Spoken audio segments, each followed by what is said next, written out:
28 वर्षे देशाची सेवा करणारे सुभेदार गजानन किसन देवळे यांचा भव्य सत्कार मालेगाव तालुक्यातील नागरतास येथे आज दिनांक 3 डिसेंबर रोजी भारतीय सैन्यामध्ये भारत देशाची ज्या नागरतास येथील जवान सुभेदार गजानन किसन देवळे यांनी 28 वर्षे देशाची सेवा केली आहे। त्यामध्ये त्यांना बऱ्याचशा अडचणीला तोंड द्यावे लागले आहे।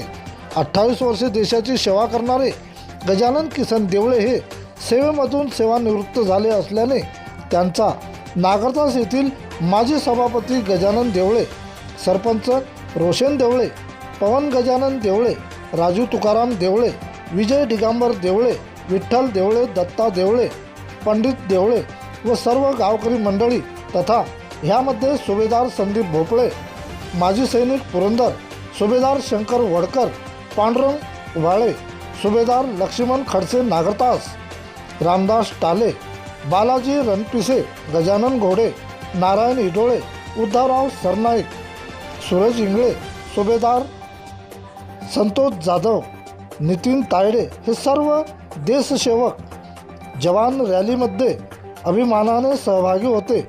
सलाम त्या जवानाला। प्रतिनिधी बाळासाहेब ढाले।